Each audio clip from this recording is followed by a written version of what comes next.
Okay, these are the notes on 7-2, the probability here. We are going to be talking about theoretical and experimental probability. Theoretical, the main difference here is theoretical is kind of like what should happen. The probability of something should happen, like if I say, what's the probability of flipping a coin and getting a heads? Well, it's 50-50, that's what should happen. And then the experimental probability is what actually does happen. So you actually go through it and flip it a couple times and find out what the actual results are.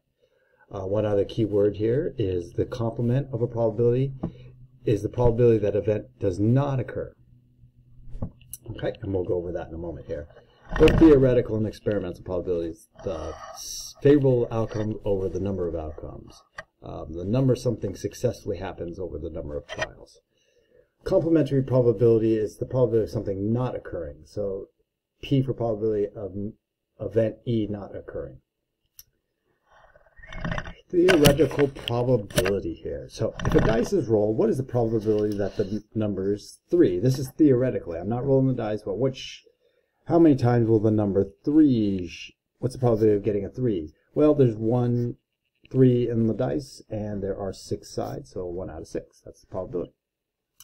The complement to that is, if a dice is rolled, what is the probability that the number is not a 3?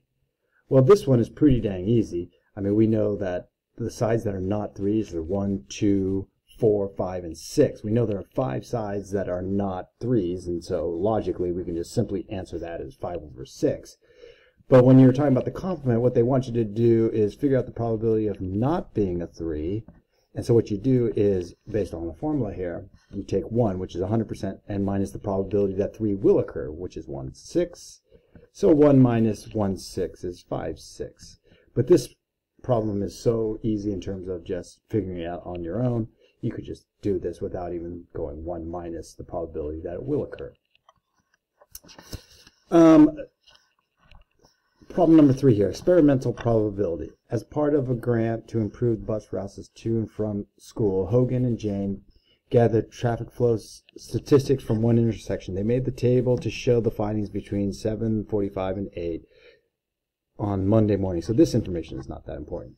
Write and evaluate an expression for Pn. So that's the probability of turning north, that the probability will turn north. So this is an experiment. They actually went through it. They just watched traffic. Some people went right through it. Some people turned north. Some people turned south. So they want to know what's the probability that cars turn north.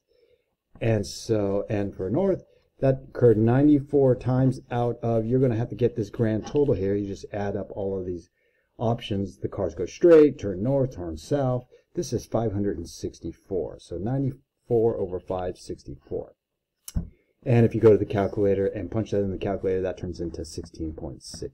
16.6% of the time, they will go straight. Or, excuse me, north. Write and evaluate an expression for the probability that a vehicle will go north or go straight through. So the probability that you go north or straight through, well, there's kind of like 2 things it could do. It can go north, which was 94 times they went north, and straight through 282. And again, you put that over the grand total of 564 reported cars going through this area. This is 376 over 564. If I divide that, this is 66.6% of the time, 2/3 of the time, people are either going straight or north. And that's experimental probability.